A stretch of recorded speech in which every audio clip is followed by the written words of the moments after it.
करिपुरि गौरम करुणावतारम संसारि सारम भुजगेन्द्रहारम सदा वसंतं हृदयारविंदं भावं भवामि सहितं नमामि। करिपुरि गौरम करुणावतारम संसारि सारम भुजगेन्द्रहारम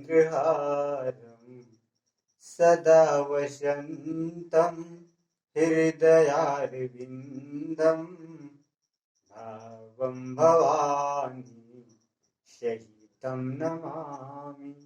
हेलो दोस्तों, नमस्कार। आज एजुकेशन अड्डा में आप सभी का स्वागत है।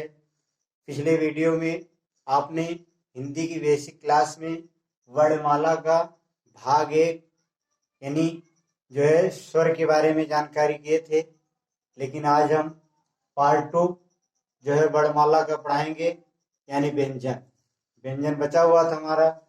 कल हमारा वीडियो इसलिए नहीं डल पाया क्योंकि मोबाइल चार्ज नहीं था, लाइट थी नहीं, इसलिए आज हम जो है भाग 2 यानी व्यंजन के बारे में हम सभी लोग पढ़ेंगे। आइए वीडियो जो है देखिए ध्यान से, कहीं जाइएगा नहीं। हम बहुत अच्छे ढंग से और ट्रिक के माध्यम से आप सबको हम याद कराएंगे, ठीक है? तो जरा ध्यान दीजिए। व्यंजन स्वर हमने पढ़ लिया था, आज है व्यंजन। कॉन्सोनेंट भी कहते हैं इसको, कॉन्सोनेंट्स। व्यंजन, अब हमें व्यंजन की बात हो गई तो व्यंजन कुल 33 होते हैं, हमने बताया था। लेकिन अब 33 कौन कौन होते हैं अलग अलग हमें पढ़ना पड़ेगा। तो व्यंजन हमारा जो है सबसे पहला आता है स्पर्श व्यंजन। स्पर्श व्यंजन, स्पर्श व्यंजन जानने के पहले हमें ये जानना जरूरी है कि व्यंजन किसे कहते हैं, यानी व्यंजन जो स्वर की मदद से बोले जाएं, यानी बिना स्वर के नहीं बोले जा सकते हैं व्यंजन, उन्हीं को हम व्यंजन कहते हैं।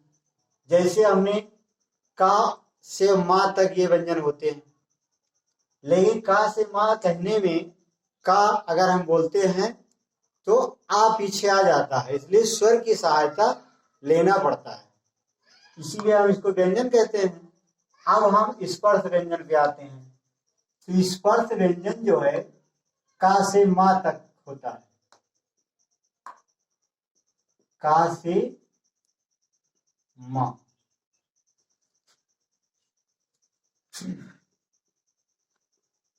तो आइए हम देखते हैं का से माँ तक कैसे, यानी का वर्ग। पहले का वर्ग में क ख ग घ अंगा। अब इसके बाद चवर्ग।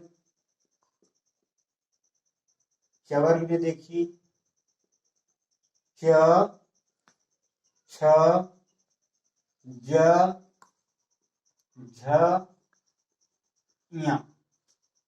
अब इसके चवर्ग हो गया। अब चवर्ग के बाद में टवर्ग, टवर्ग यानी ट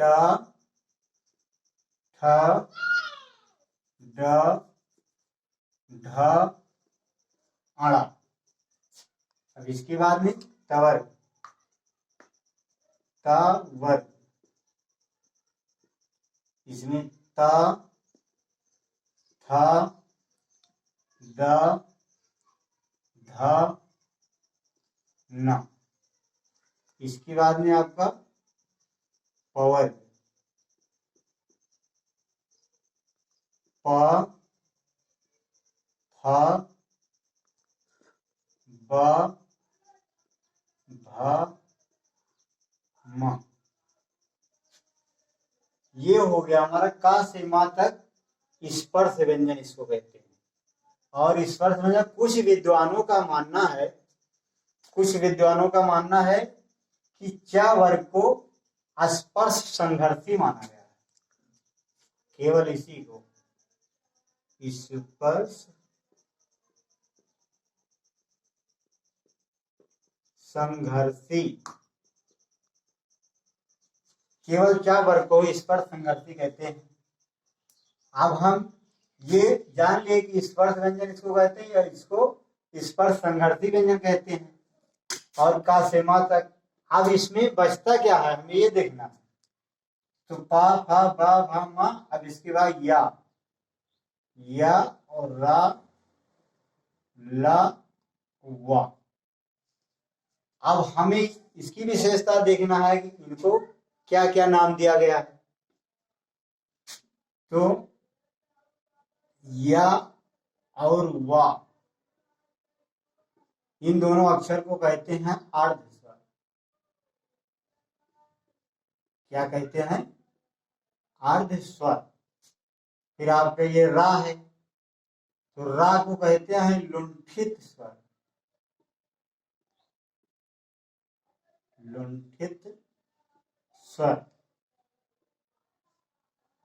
और ये ला को कहते हैं पार्श्विक।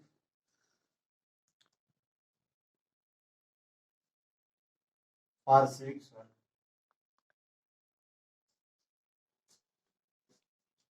ये हमारा हो गया अर्ध स्वर। इसलिए इसको कहते हैं या वा को, क्योंकि जब हम बोलते हैं तो कहते हैं य वो, यानी आधा ही बोलते हैं, पूरा एकदम नहीं, थोड़ा सा य। इसी प्रकार से रा है, ये लुंठित स्वर है। इसको क्यों लुंठित कहा गया? क्योंकि इसको जब हम बोलते हैं तो लुढ़कता है। और ये ला पार्श्विक। इस प्रकार से इसके अलग अलग नाम हो गए। अब हम देखते हैं, बच रहा है इसमें से ऊष्म व्यंजन। और इसको हम अंतःस्थ व्यंजन भी इसको कहते हैं। क्या कहते हैं? अंतःस्थ व्यंजन।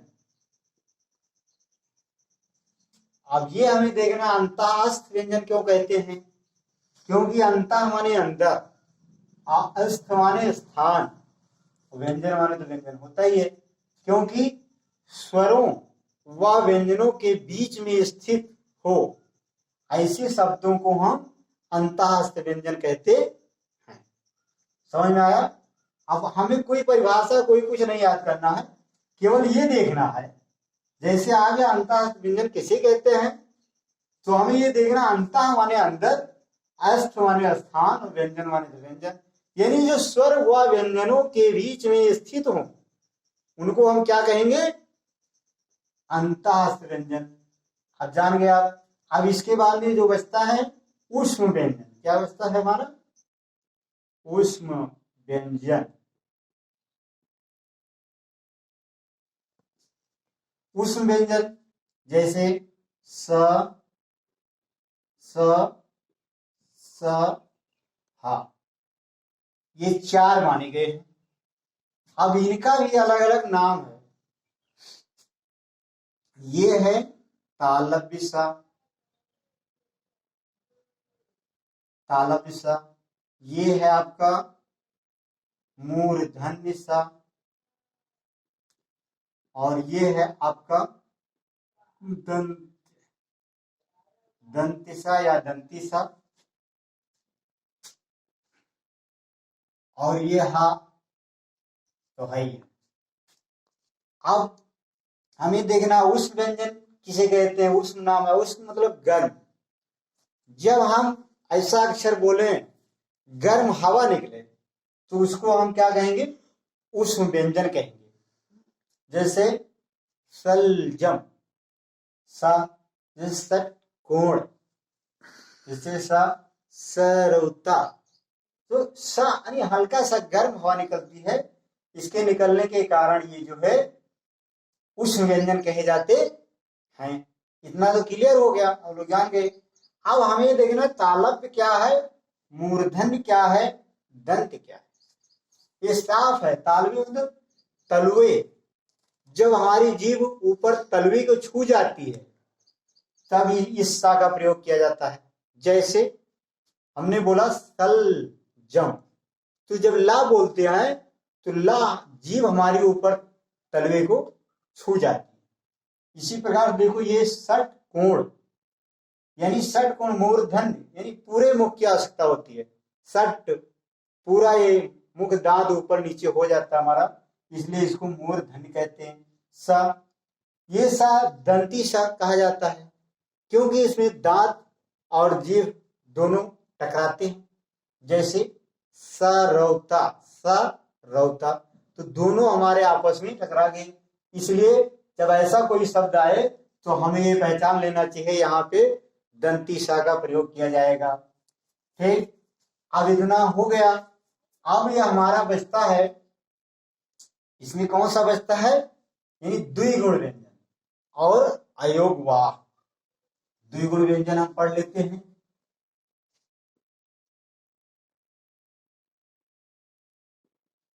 द्विगुण व्यंजन,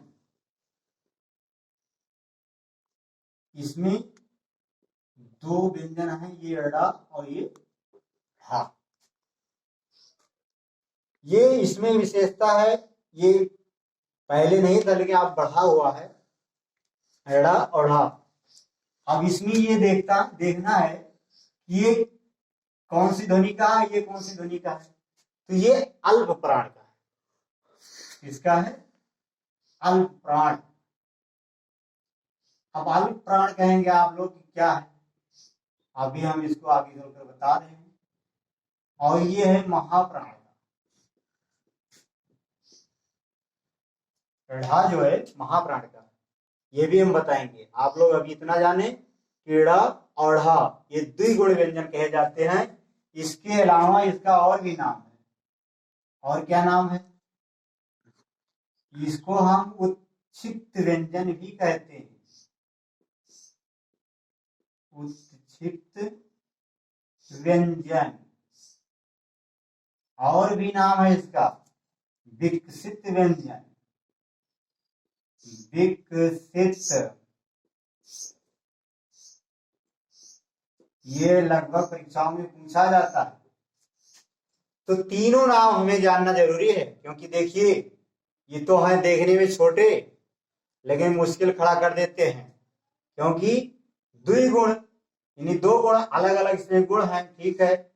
उत्क्षिप्त यानी उत्क्षिप्त, उत्पात मचा देने वाले हैं। इसको सब लोग जल्दी कह नहीं पाते हैं। जैसे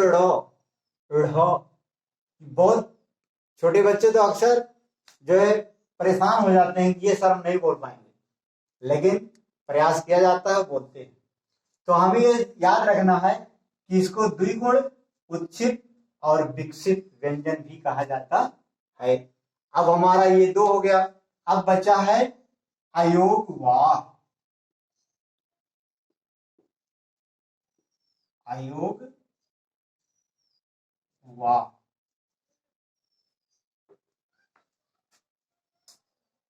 अयोगवाह जो है देखिए इसमें दो होते हैं। अयोगवाह हमारे दो, जैसे अंग और आ, इन्हीं को कहा गया है। अब ये देखिए इनको अयोगवाह क्यों कहा गया। अंग आह ये तो जो है स्वर में समाहित हैं, लेकिन इनका नाम अयोगवाह क्यों दिया गया, ये देखने से ही पता चल जाता है। अयोग धनवाह, ये दो ऐसे अक्षर हैं। अयोग, योग मानते मतलब जुड़ना, और वाह इधर शाबाशी भी किया जा रहा है। इसका मतलब ये जो है दोनों जुड़ सकते हैं, लेकिन ये पहले ऐसा हुआ कि समस्या हो रही थी, ना तो ये स्वर में जुड़ रहे थे ना व्यंजन में, लेकिन स्वर में इसको जो है जबरदस्ती जो है लाया गया है। तभी 11 स्वर थे पहले, और 2 और मिला दिया गया, 13 हो गए। इसीलिए इनको, क्योंकि ये परेशानी खड़ा कर रहे थे, तब इनका नाम दिया गया अयोग वाह। यानी वाह, तुम दोनों में शक्ति है, किसी से तालमेल नहीं खाता है, इसलिए इनको अयोग वाह कहते हैं। अब हमें ये अयोग वाह तो देख ली, लेकिन इसमें पहचानने वाली बात है। अब इस बिंदु को जो है, अंग की जो बिंदु है, इसको हम अनुस्वार बोलते हैं। क्या बोलते हैं? अनुस्वार।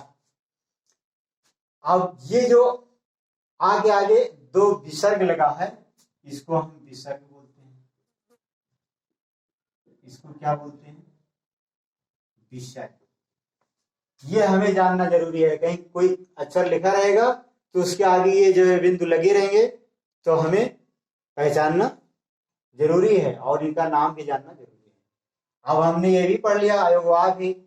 अब इसमें जो है हमारा बच रहा है, एक परीक्षाओं में और पूछा जाता है, उसको हम देख लेते हैं।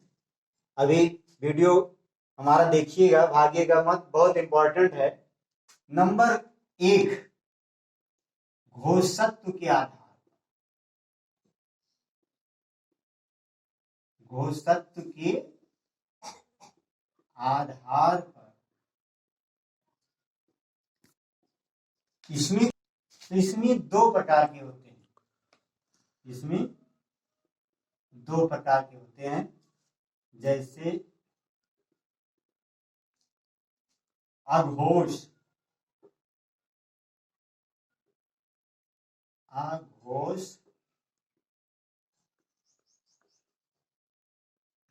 और दूसरा होता है सघोष।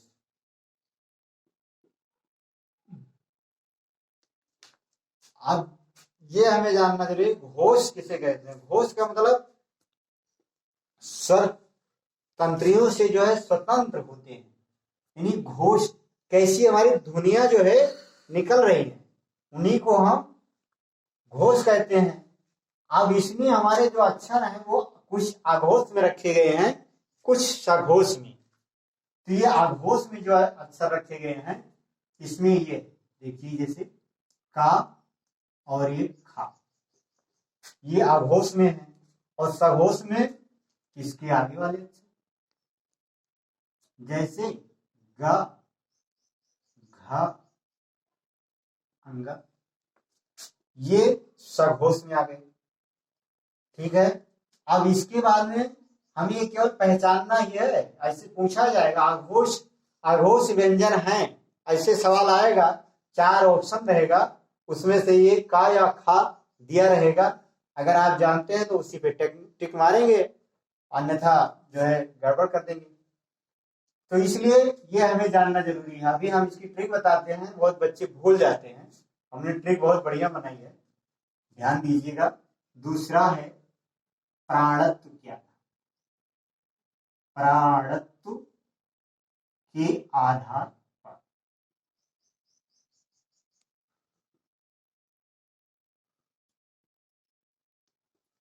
प्राणत्व के आधार पर अब हमें ये जानना जरूरी है कि प्राणत्व क्या है। प्राण का मतलब हवा, यानी हम जब बोलते हैं तो कैसी हवा निकलती है। अब हम देख रहे हैं इसमें भी दो, एक पहला जो है अल्प प्राण, अल्प प्राण, और दूसरा जो है महाप्राण।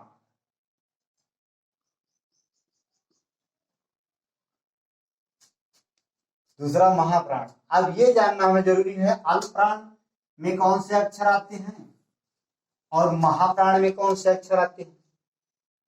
अल्प प्राण में इसमें तो जो है दूसरा और चौथा आता है, जैसे का के बाद में क्या है, खा, और गा के बाद में घा। ये है महाप्राण। अब इसके बाद में जो बच रहे हैं का वर्ग में, वो आएंगे अल्प प्राण में। तो खा यहाँ पे लिखा हुआ है, खा के पहले कौन सा अक्षर हुआ? का। और ये देखो यहाँ खा नहीं लिखा हुआ है, तो खा लिखा हुआ है, इसके बाद गा नहीं लिखा हुआ, तो यहाँ ये गा हो जाएगा। ये घा लिखा हुआ है, अंगा नहीं लिखा हुआ, अंगा यहाँ हो जाएगा। तो ये हो गए अल्प प्राण। अल्प प्राण इसलिए कहा गया, अल्प माने थोड़ा और महा माने अधिक। इनको बोलने में थोड़ा समय लगता है, उन्हें हम अल्प प्राण कहते हैं, और जिनको बोलने में अधिक समय लगता है तो उन्हें हम महाप्राण कहते हैं।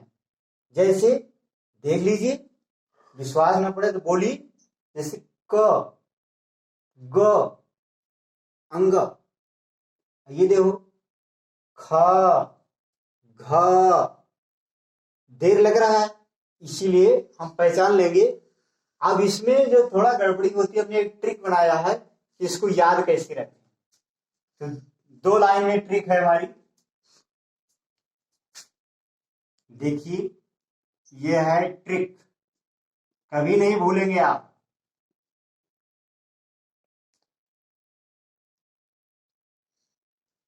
आघोष,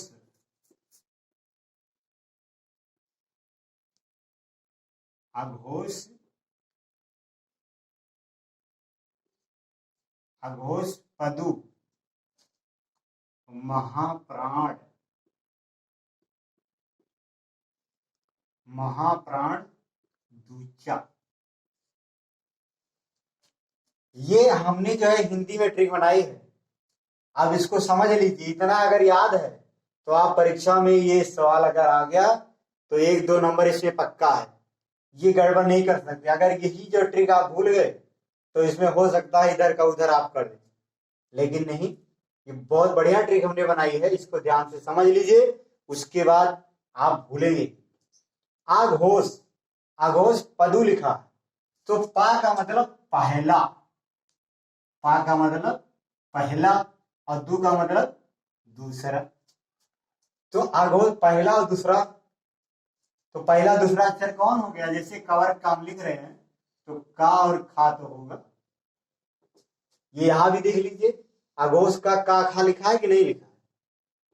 तो आप समझ गए होंगे। तो आघोष पादु, आघोष पद, और महाप्राण दूचा, महाप्राण दूचा। अब दूचा का मतलब, ये दू का मतलब है दूसरा, और ये चा का मतलब है चौथा, चा का मतलब है ये चौथा। अब इसमें देखिए क्या परेशानी हो रही है। अब महाप्राण, महाप्राण में देखो खा लिखा हुआ है, तो का के बाद में कौन सा अक्षर आता है? खा। ये दूसरा अक्षर पे देखो, खा वहां पे लिखा है, यहाँ पर भी लिख दीजिए, खा हो गया। चौथा, चा का मतलब चौथा, तो ग और घा, देखो चौथा अक्षर है। अब बताओ इसमें हमें यह याद रखने की क्या जरूरत है? अब इसमें आपको बुकों में ऐसे मिलेगा, आघोष में पहला और दूसरा यानी 1-2 वाले वर्ण होते हैं, ये हर वर्ग में होता है। हर वर्ग का मतलब का वर्ग, च वर्ग, ट वर्ग, त वर्ग और पा वर्ग। इसी प्रकार से ये अक्षर रखे जाते हैं। इसमें ऐसा नहीं है हमने का केवल बताया है का वर्ग का, लेकिन आप च वर्ग में भी ऐसे लगा सकते हैं, ट वर्ग में भी लगा सकते हैं, पा वर्ग में भी लगा सकते हैं। अगर कहीं भी अगर कोई इसमें से ना समझ में आया हो तो आप जो है कमेंट बॉक्स में हमें लिख दीजिएगा, हम उसको देखेंगे और इसमें सुधार करेंगे। और ये हमारा, अब इसके बाद में ये हमने दूसरी वीडियो बनाई, और इसके बाद में हम और बढ़िया ट्रिक के साथ आगे क्या पढ़ाना है, हम आगे वर्तनी के बारे में पढ़ाएंगे। वर्तनी जो है लिखने में अशुद्धियां हो जाती हैं, उसके बाद में बहुत बढ़िया वीडियो बनाने वाले हैं। आप लोग जो है ध्यान से देखिएगा, और ये हमारी वीडियो अगर आपके समझ में आई हो तो लाइक, शेयर एंड सब्सक्राइब करना ना भूलें। धन्यवाद।